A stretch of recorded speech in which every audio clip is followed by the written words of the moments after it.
Yeah, good afternoon. Today we are going to discuss about the PN Diode. It is a role play based DC based delivery.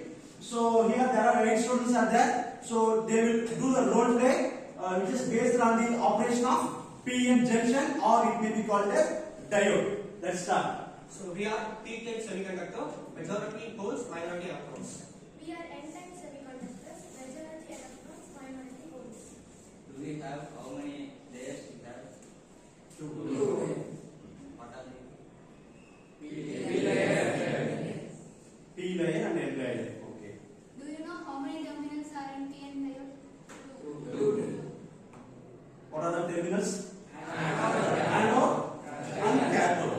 There are 2 layers. So the P-type semiconductor is called one layer, and N-type semiconductor is called another layer. There are 2 layers, and they are called anode and they are called as cathode. Okay. Do you know how many junction here? One. You know the junction name? PN junction. Where is that? Center. So between the P-type and N-type, between the P and N, so there is a junction. It has only one junction, that is called PN junction. Now, diffusion process takes place. I am moving from higher concentration to lower concentration.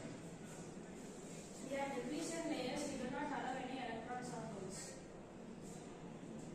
Okay. So here, so they are just interchanging. This is called diffusion process. So the diffusion process means, so here the majority charge carrier is holes, and here the majority charge carrier is electrons. So here, due to the diffusion process, while combining the P-type and N-type, due to the diffusion process, the majority charge carrier holes, it will move from high concentration area into low concentration area.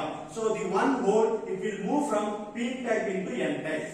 And similarly, here the majority charge carrier is electron. So here the one electron, it will move from N-type semiconductor into P-type semiconductor.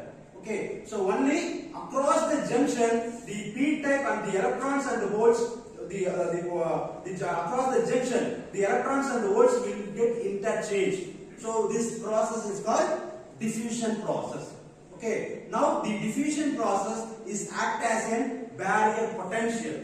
So that means, so this electron, it won't allow further electron, it will move from N-type into P-type. She won't allow. Okay, so it acts as a barrier potential. Similarly, the holes, it won't allow any holes, it will move from P-type into N-type. So they are act as a barrier potential, it won't allow any further conduction. Okay, so if you want to eliminate this barrier potential, it acts as a barrier, it opposing the flow of electrons and as well as flow of holes. So they are act as a barrier potential. If you want to eliminate this barrier potential, we have to give some force. We have to give some force across the junction so that only the barrier potential can be eliminated. Okay, if you want to eliminate this barrier potential, so if it is made up of, the semiconductor is made up of germanium, we are in need of 0.3 volt to eliminate this barrier potential. If it is made up of silicon, we are in need of how many volt?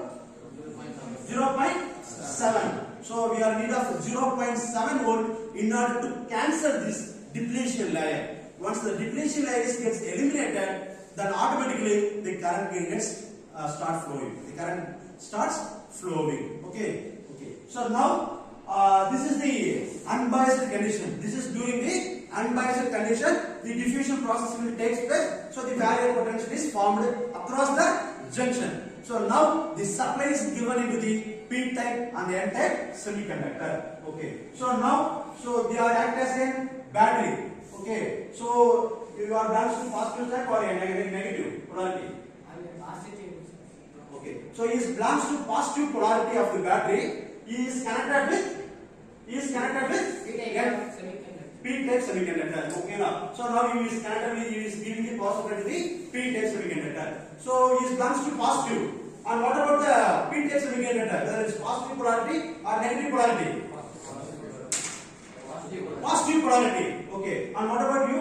Negative terminal of battery. You are belongs to negative terminal of the battery. So in a battery there are 2 terminals, one is positive and one is negative. So he belongs to positive and C belongs to negative. Okay. What about you? Where you are connected with?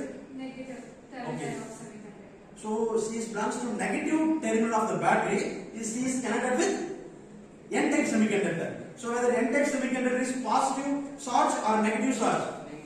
Negative charge. Negative charge. Now he starts giving the voltage. And initially the voltage is 0. Now the battery increases the voltage from 0 to 0.1, 0.2, 0.3. Like that the voltage gets gradually increases. Now the semiconductor is made up of silicon. Okay. Once the applied voltage which is equal to 0.7 volt, the depletion layer gets eliminated or cancelled. Once it reaches 0.7 volt, the depletion layer gets cancelled or it may be called as eliminated. So the current starts flowing. Okay. So now the battery terminal is connected with positive terminal of the battery. So then what you will do? Because of the rippling property, we will move to inside. Okay. So he is positive. The same polarity ripple each other. And they are belongs to N type, so there is negative. C is also negative. So the same polarity will ripple each other. So because of this positive polarity is a ripple. So all the volts it will move from P type into N type. Then they starts moving from P region into N region. Similarly, all the electrons in the N type semiconductor which is moving from N region into P region because of rippling property. So here now you can see across the junction there is no barrier potential. So the barrier potential gets eliminated. So he is having the positive terminal of the battery. Now the positive terminal will attract the negative terminal of the battery. So all the electrons will be attracted and the electrons will flow in this direction. Okay. So all the electrons will be circulated from P to your battery and battery to negative terminal of the battery. From the negative terminal of the battery, again it goes to the electron. So again due to the diffusion process, again you are moving into the P type. Again you are moving into the P type. Okay. So again the P type is attracted by the battery. The process will be continuous. Okay. So the current starts flowing from the across through the battery terminal. Okay. So this is the forward bias of PN diode. Forward bias of the PN diode. So while rippling, all the poles will move from P type into N type, and all the electrons will move from N type into P type. So there is no depletion layer which is appeared across the junction. Okay, any doubt is that?